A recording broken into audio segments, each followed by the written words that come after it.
देखिए ये जो आपका है ना मैट्रिक का बहुत ही मिसलेनियस क्वेश्चन है, और यहाँ से मैंने अभी एपी का क्वेश्चन लिया हूँ, और मोस्ट इम्पोर्टेंट जो भी ऑब्जेक्टिव है मैथ का मैं करा रहा हूँ, है ना। यहाँ से बिल्कुल आपकी एग्जाम में सेम क्वेश्चन, अंक चेंज रहेंगे, ये आपके पेपर में आएंगे, है ना।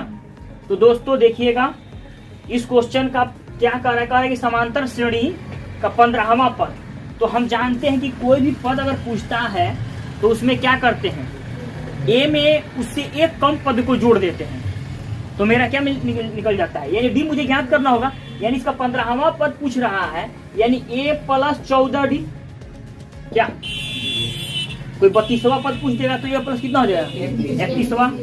सिंपल सी बात समझ में आई। तो यहाँ से ए तो आप ज्ञात कर लो। देखो ऑब्जेक्टिव है, ऑब्जेक्टिव की तरह सोचना है इसको, सब्जेक्टिव में ना जी। अब ये सब्जेक्टिव में पूछता है ना, तब क्या करते हैं, यहाँ सॉल्व लिख देते हैं, है ना। ए को लिख देंगे, ए बराबर इतना, डी यानी आप क्या करेंगे A2 माइनस A1 कर देंगे, यहाँ डी निकाल लेंगे। जब इस तरह पूछेगा तो सब्जेक्टिव में, ये ऑब्जेक्टिव में पूछा, ऑब्जेक्टिव की तरह सोच लेते हैं। तो चलिए ऑब्जेक्टिव की तरफ सोचिएगा। रफ में आपका जो आंसर शीट मिलेगा ना, वो है ना, जिसपे आप क्वेश्चन लिखोगे उसके उधर रफ लिख देना और यहाँ पे इसको सॉल्व कर देना। यानी इसका यही फॉर्मूला है, ये प्लस 14d। ये तो आपको मालूम है बाबू कितना है, 1/2 प्लस 14, और डी मालूम नहीं है। तो डी नहीं मालूम है तो अब इसको हटाना पड़ेगा ना जी। तो पहले हम डी निकाल लेते हैं। तो डी निकालने के लिए अब क्या करोगे, A2 माइनस A1। तो A2 कितना है, 1 है ना। A1 कितना, 1/2। 2 में 1 से गुना करेंगे 2, और 2 में से 1/2 आ जाएगा। कितना आ जाएगा बहू, 1/2। अब डी का मान रख दिया यहाँ पर, ये 7 हो गया, है ना, समझ में आ गया। तो 1/2 हो गया, प्लस का 7 हो गया, तो 7 दूनी 14, 15, यानी कितना हो जाएगा 15/2। अब आप देख लीजिए 15/2 किस ऑप्शन में, यानी बी इजी क्या है, राइट आंसर। जानते हैं कि जब सारमंतर समान होगा तो एपी होगा, और सारमंतर समान नहीं होगा तो एपी नहीं होगा। तो हमें पहले ज्ञात करने के लिए A1 है, A2 A3 A4 है, करेक्ट।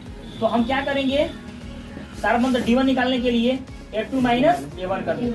A2 कितना है, 8 1 9, यानी 9/2, माइनस का 5, 5 दूनी 10, यानी माइनस 1/2। D2 निकाल कर देख लो अपन, यानी हो गया 4, है ना। और ये 4 दूनी 8 1 9, 9/2, ये भी माइनस 1/2। यानी सिंपल ये सारमंतर में है, तो ये आपका आंसर ही नहीं हुआ। क्या क्या कौन सा समानांतर श्रेणी में नहीं है। तो अब 2 चेक कर ले, निकाल करके एगो निकाल लिया, एगो चेक कर दिए, तो ये तो समांतर श्रेणी में है, ये भी ऑलरेडी है। अभी बी नंबर हम चेक करते हैं। तो बी नंबर चेक करते हैं, तो D1 इसका निकालिए। अब क्या करोगे, माइनस 5/6, है ना, और फिर माइनस माइनस का हो जाएगा, प्लस इसका रखोगे ना जी, तो 1, तो ये हो गया 6, ये कितना हो जाएगा 1/5। अब D2 अब कर दो, तो D2 में से ये ना करोगे बाबू, माइनस 2/3, हाँ 1/6 होगा, राइट, 1/6 होगा, है ना। और ये माइनस 2/3, समझ में आया, कोई दिक्कत नहीं है, माइनस 2/3, और फिर माइनस फॉर्मूला का। अब क्या करोगे, इसको घटाओगे ना जी, ये माइनस में प्लस हो जाएगा 5/6। तो ये भी देख लो, सिंपल सी बात है, ये 6 आ जाएगा, ये -4, यानी 1/6 आएगा। समझ में आ गया। 3 दूनी 6, 2 दूनी 4, है ना, ये 5, तो 4 में से -4 में से +5 घट जाएगा तो 1/6 होगा। यानी ये भी क्या है, ये भी आपका आंसर नहीं होगा, क्योंकि ऑलरेडी एपी में है, एपी में 9 ही है, ये चेक करना है आपको, 9 ही है। तो सी नंबर देख ले हैं, देखते हैं सी नंबर, है ना। अब देखिए ए बराबर कितना हो जाएगा, ये नहीं निकाल, डायरेक्ट निकालिए इसको, D1, यानी इससे आप इसको हटा लीजिए A2, यानी 14 में से 8 गया, ये हो गया 6 है ना, और D2 अब 20 में से 14 घटाइए, 20 में से 14 घटाइए है ना, ये 6 आ गया है ना। ये भी क्या है, समांतर श्रेणी में है। आया बात समझ में। अब हम लोग चेक कर लेते हैं है ना, 6 14, हाँ डी नंबर चेक करते हैं। अब आप देखिए D1 तो ये 10 में से 4 गया 6 है ना, और D2 तो ये हो गया 15 में से 10 गया ये, यानी आपका आंसर क्या होगा, डी क्या होगा, डी आपका राइट आंसर होगा। इस तरह से आपको चेक करना होगा, ये कोई मतलब इसका शॉर्ट ट्रिक नहीं है ना, इसका आपको सब कुछ चेक कर लेना है, उससे घटा घटा करके बारी बारी से भाई आपका ये है ना। अगर ज्यादा भारी लगता है तो बहुत सारा क्वेश्चन रहता है, आप छोड़ भी सकते हैं, ऐसा बात नहीं है, क्योंकि क्वेश्चन ना डबल डबल रहेगा, ठीक है। तो इसको आप नोट कर लीजिए अच्छा से। देखिए यदि किसी समांतर श्रेणी का पहला पद 9वां एवं सार्वंतर -3 हो तो इसके प्रथम 12 पद, देखो इस क्वेश्चन में कुछ करना नहीं है, मतलब आपको एसएन निकाल देना है। कुल पदों का योग का फॉर्मूला क्या होता है, देखिए आपको ऑब्जेक्टिव क्वेश्चन ऑब्जेक्टिव का सोचना है, क्या क्या दिया है। यानी प्रथम पद मालूम है आपको 9 है ना, सार्वंतर 3 मालूम है, टोटल पद की संख्या कितनी है 12, आपको एसएन निकाल देना है। तो एसएन का फॉर्मूला आप जानते हो क्या होता है, n/2 होता है ना, उसके बाद 2a होता है प्लस n-1 होता है, गुणे का d होता है। अब बना दो, यहाँ रख दो 12, यहाँ रख दो 2 और यानी पहला पद कितना है 9, यहाँ 9 पहला पद, ये मतलब क्या होता है पहला पद, यहाँ n मतलब कितना, n मतलब 12 -1 और सार्वंतर कितना है गुणे -3, इतना बात ध्यान रखना। इसको कटा दो, ये 6 आ गया, ये 6 आ गया, ये 9 दूनी क्या हो जाएगा 18 हो जाएगा। अब इसमें से आप घटा लोगे तो कितना 11 हो जाएगा, 11 यानी -33 हो जाएगा। बात का समझ में आएगा, 11 × 33।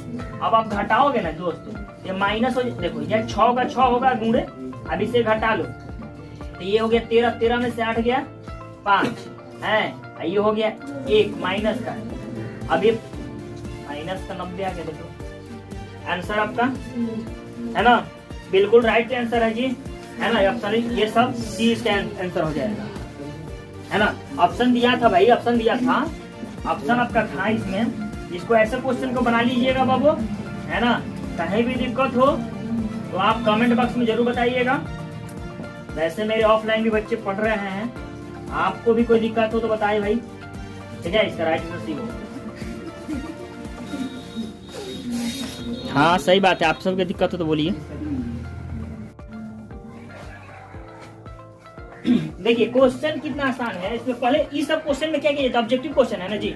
तो देखिए क्या निकालना है, 17 170, कौन सा पद 170 है, यानी आपको एन निकालना है। ऑप्शन नहीं मालूम चल जाएगा, ए नवा यानी एन निकालना है। तो पहली तो बात ये जानिए कि है क्या, ए दिया है, सार्वंतर निकाल लेंगे और आपको अंतिम पद मालूम है, यानी हम लोग को ए एन पर निकाल देना है। किसमें निकालना है, ए एन।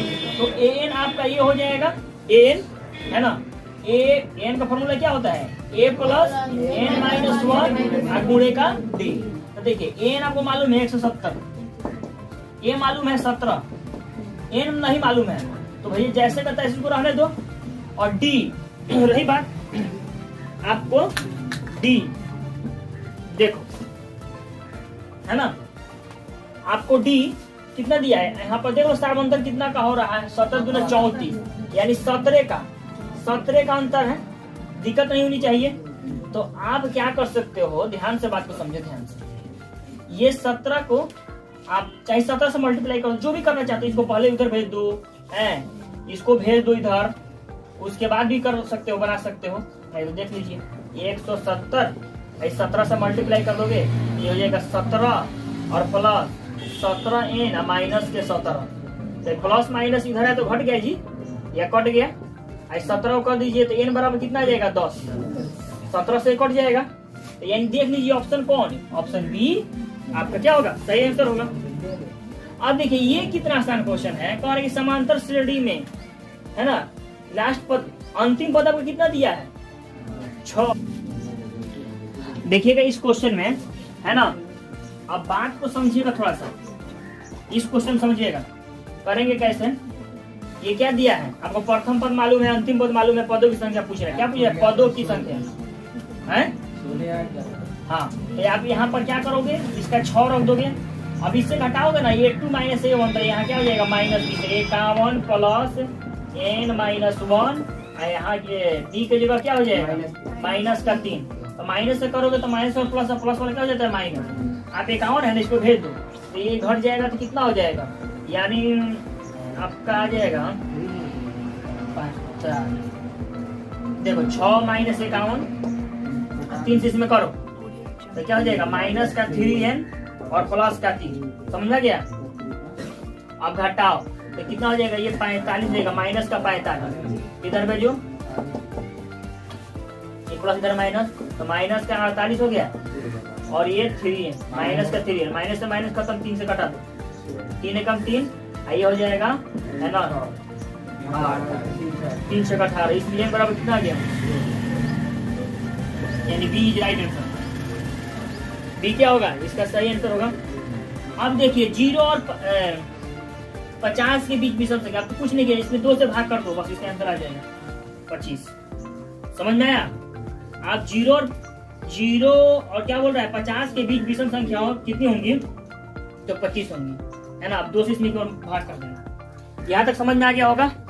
तो ठीक है, नेक्स्ट क्वेश्चन में हम लोग चलते हैं। देखिए करना क्या है इस क्वेश्चन में ना, बहुत ही आसान चीज बताते हैं आपको, बात को समझिए ध्यान से। यहाँ पर एक समकोण त्रिभुज बना लीजिए, और वहां पर इतना तो ऑब्जेक्टिव है, इसको ऑब्जेक्टिव का सोचिए, है ना? यहाँ पर पहले एक बात ये लिख लीजिएगा कि लाल बाटा का क्या लिखेगा? यानी tan थीटा का पूछ रहा है। सिंपल सी बातें समझ लीजिएगा। और कह रहा है भाई देखो, हम समझा भी देते हैं, ये ऑब्जेक्टिव पूछेगा तो ऑब्जेक्टिव की तरह बनाएंगे। ऐसे क्वेश्चन सब्जेक्टिव पूछ देगा ना, तो वही सब लिख देंगे, ये सब माना होना जितना भी ये सब लिख देते हैं। देख लीजिए, इसको सब्जेक्टिव पूछेगा तो ऐसे बना लेंगे सब्जेक्टिव को। बात समझो ध्यान से। अगर इस टाइप से क्वेश्चन सब्जेक्टिव में पूछता है तो हमको ऐसे बनाएंगे। यहाँ एक समकोण त्रिभुज दिया है ना भी, ये समकोण त्रिभुज बोल दिया है, समकोण त्रिभुज बना लेंगे। इसमें बी जो है कितना है? 90 डिग्री है, ये भी देख लीजिए, है ना? इसको ए मान लीजिए, इसको सी में, ए बी सी हो गया, क्या कोई दिक्कत? तो समकोण त्रिभुज। अब देखिए ए बी का मान आपको √15 दिया है ना? बी सी का मान कितना दिया? 1 दिया है।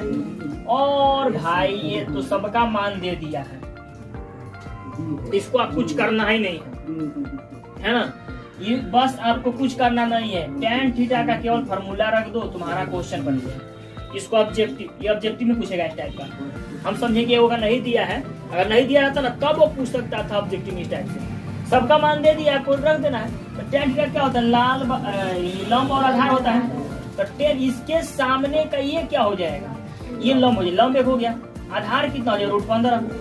तो 1/, देखो भाई 1/√15 किस में है? ऑप्शन सी में, यानी आपका सी राइट आंसर। बस इतना ही नहीं सोचना और कुछ नहीं सोचना इसमें। बहुत ही आसान क्वेश्चन मुझे दिया है आपको, बहुत ही आसान। देख लो, सबका मान रख देंगे और इसके सामने का हम बस जानते हैं कि ये लंब है ना? इसके ये पूछा है तो इसके सामने का लंब, तो लंब कितना हो जाएगा? आधार कितना है? तो ये आधार ही हो जाएगा। कौन हमेशा काउंट रहता है? चलिए, है ना? इसको नोट कर लीजिए। हम दूसरी क्वेश्चन लेते हैं फिर भी। नेक्स्ट क्वेश्चन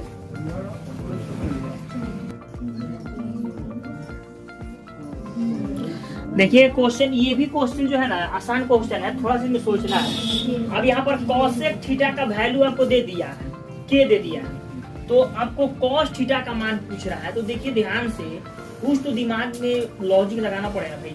तो कॉसेक थीटा का क्या होता है? उल्टा। कॉसेक थीटा का उल्टा क्या होता है बता दो? कॉसेक थीटा का क्या उल्टा होता है? ये दे दिए इसका मान। इस कॉसेक थीटा का उल्टा क्या होता है? Sine theta. यानी साइन थीटा इसका के मान है, ठीक है? इसका मान क्या है? के। 1/k हो जाएगा इसका, बिल्कुल सैंपल। इसका अगर के मान है तो इसका 1/k होगा, क्योंकि कॉसेक का उल्टा क्या होता है? साइन हो गया। कॉसेक को हम चेंज कर दिए किसमें? साइन। नहीं समझ में आता है? देखो देखो, यहाँ पर कॉसेक यहाँ लिख सकते हैं 1/sin थीटा, तिरछा तिरछा मल्टीप्लाई कर दो, है ना? तो देखो ये हो गया साइन थीटा इंटू के इक्वल टू 1। अब मान किसका निकालना है भाई? साइन थीटा का निकालना है। तो यहाँ पे देखो साइन थीटा का मान क्या आ जाएगा? 1/k आ जाएगा। वही तो आपसे बोल रहे हैं, यहाँ cos थीटा का वैल्यू क्या होता है, 1/sin थीटा उल्टा होता है, ये तो जान गए। अब जब sin थीटा में हम जान गए हैं तो एक फॉर्मूला हम जानते हैं, sin theta plus cos theta बराबर 1, जानते हैं ना जी। तो sin का मुझे डायरेक्टली तो नहीं बदल सकते हैं cos थीटा में cos x से cos।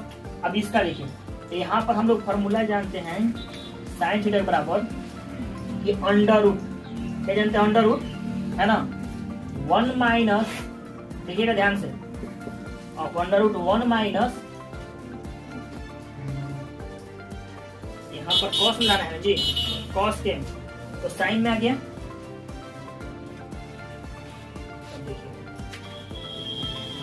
ये तो किसका मान आ गया, ये तो साइन का आ गया, मुझे लाना है किसमें, cos में लाना है ना, चेंज कर देना है cos में। cos थीटा का मान कितना होगा, तो अब बता दो मुझे cos स्क्वायर थीटा बराबर क्या होता है, आप देखना थोड़ा सा इधर आप देखना, साइन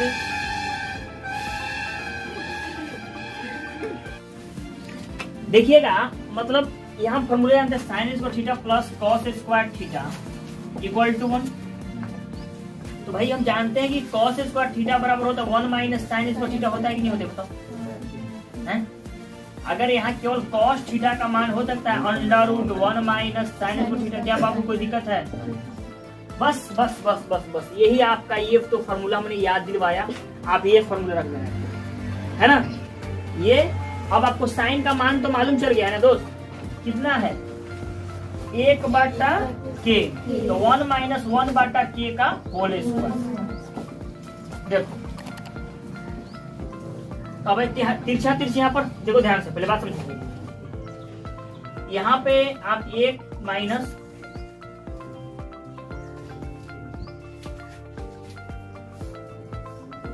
एक बटा क्यों हो जाएगा, होगा तिरछा यहाँ पर करो, ये हो जाएगा k स्क्वायर माइनस का 1 और बाटा का k स्क्वायर, बोलो कितना समझ में आ गया है, दिक्कत किसी को? अब आपको कुछ दिख रहा है, जब स्क्वायर रहेगा भाई तो यहाँ ये रूट हट जाएगा, रूट पूरा है सबके साथ रूट है, इसके साथ भी ये हो जाएगा k स्क्वायर माइनस का 1 ये रूट में और बाटा का k, यानी ऑप्शन ए जो होगा आपका राइट आंसर। अच्छा बी है, एक सेकंड हाँ बी होगा, बी हाँ बी दिया है ना, बी लाया तो बी होगा। आपका आंसर क्या होगा, बी। तो कैसे निकला समझ में आया? क्वेश्चन में कुछ नहीं है भाई, लेकिन सोचना पड़ेगा। अब डायरेक्टली तो cosec थीटा को आप चेंज नहीं कर सकते हो cos थीटा, तो मैंने सोच लिया कि भाई cosec को हम लोग साइन में चेंज कर देते हैं और साइन टू हम लोग साइन टू cos कर सकते थे, इसीलिए मैंने साइन में चेंज किया, उसके बाद मैंने cos का निकाल दिया था। यहाँ तक समझ में आ गया होगा है ना। चलिए नेक्स्ट क्वेश्चन पे हम लोग चलते हैं, कोई भी दिक्कत हो तो जरूर बताएंगे कमेंट बॉक्स में है ना। चलिए ध्यान समझिएगा, देखिए इतना बेहद आसान क्वेश्चन तो लाइफ में नहीं पूछेगा भाई आपका है ना। ये उल्टा पूछ दिया है, 1/sec थीटा किसका होता है भैया, आंख बंद करके cos का, तो बताओ अब tan थीटा का उल्टा क्या होता था है ना, cot थीटा, और cot थीटा का उल्टा tan थीटा, sin थीटा का उल्टा cosec थीटा, और cosec का उल्टा sin थीटा। समझ में आ गया? अब देखो cot theta into tan theta equal to 1, तो sin थीटा, अब कहीं क्वेश्चन ये दे दे कि sin थीटा गुणे cos थीटा बराबर ये क्या बोला, ठीक बा ना। अगर फिर कोई क्वेश्चन दे दे कि sec थीटा है ना और cos थीटा कितना होगा, 1 होगा बाबू, इंटू बोले या गुणा बोले, बात तो एक ही है ना जी। अब यहाँ देखिए cosec थीटा का वैल्यू आपको दे दिया, देखो इतना आसान क्वेश्चन है ना, लाजवाब क्वेश्चन है इसको। अब देखो ये दो तरीके से क्वेश्चन बन सकता है। एक तो पहले ये कितने का मान है, cos कितने का मान 1/2 होता है, cos 45 का, यानी बताओ बाबू sin 45 का मान कितना होता है, 1/2 होता है। तो जब sin 45 का जो मान होता है वो cosec का मान कितना हो जाएगा, उल्टा, तो 2 हो जाएगा इक्वल आंसर। आया समझ में? देखो मौखिक, अब कुछ बच्चे क्या करते हैं ना कि इसका यहाँ पर ये लंब ये देखो, इसको क्या है, आधार कर देते हैं, काउंट कर देते हैं, फिर लंब निकालते हैं, वैसे करके बनाते हैं। जब भी इस टाइप का थीटा में कुछ वैल्यू दिया रहा है ना, तो वैसे ही बनाना है, ऐसे सोच कर बनाना है। कैसे सोचना है, ये कॉसेक थीटा का ये कितने का मान है, 45 का मान है, तो कॉस 45 साइन 45 का बराबर होता है भाई, 1/2 ही होता है, 1/2 ही होता है। अब भैया कॉसेक थीटा का उल्टा क्या होता है, साइन थीटा। जो साइन का मान होता है ना, केवल उसको पलट देगा तो कॉसेक का माना जाता है। बात तो यानी साइन 45 का मान क्या होता है, 1/2 है ना, तो कॉसेक 45 का मान क्या हो जाएगा, 2। साइन 60 का मान होता है √3/2, तो कॉसेक 45 का मान क्या हो जाएगा, 2/√3। बात तो समझ में आ रही है ना। तो ऐसे ही ये क्वेश्चन है बिल्कुल, है ना। तो चलिए दोस्तों, लेते हैं आपसे विदा, मिलेंगे नेक्स्ट वीडियो में, है ना। तब तक जय हिंद जय भारत। वीडियो अच्छा लगता है तो लाइक करें, सब्सक्राइब करें, शेयर करना ना भूलें, है ना।